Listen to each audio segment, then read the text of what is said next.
History of the birth of the computer inspired by the French textile industry. Let's rewind back to the early 1800s.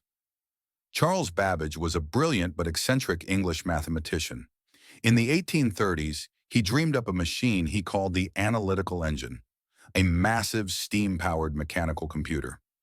Unlike simple calculators, this device was designed to handle general-purpose calculations. But where did he get this idea? Babbage was inspired by the Jacquard loom, a French invention from 1804 that used punch cards to automatically weave complex textile patterns. Instead of a person pulling levers by hand, the loom followed instructions encoded on stiff cards with holes punched into them. This was essentially programmable automation. Babbage saw this and thought, if punch cards can guide a loom to weave fabric, why can't punch cards guide a machine to weave numbers? Punch cards were pieces of stiff paper with holes punched in specific patterns. Each hole represented an instruction or a piece of data. By feeding a stack of these cards into a machine, the operator could tell it exactly what to do.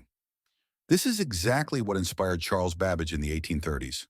When he designed the analytical engine, he borrowed Jacquard's punch card system. Instead of weaving silk, Babbage imagined weaving numbers. His engine would read punch cards and follow the instructions to carry out calculations step by step. That's the birth of the computer.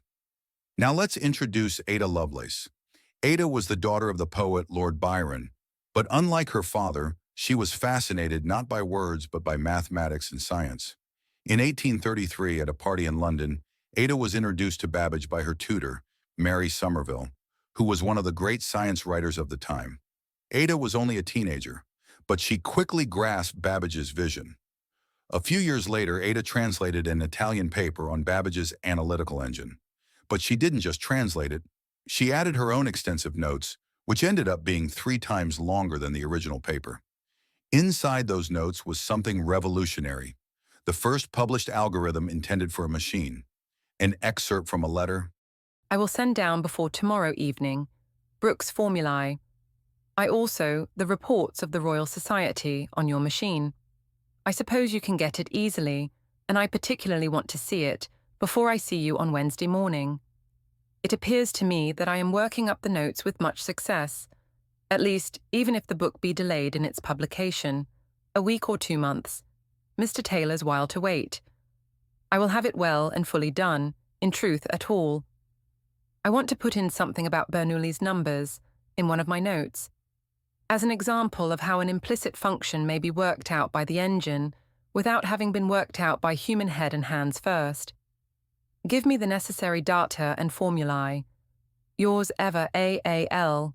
But her foresight went even further. Ada realized that the analytical engine wasn't limited to arithmetic.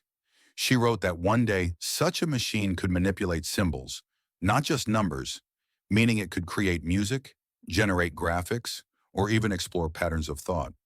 In the 1830s, she essentially predicted modern computing and even aspects of artificial intelligence.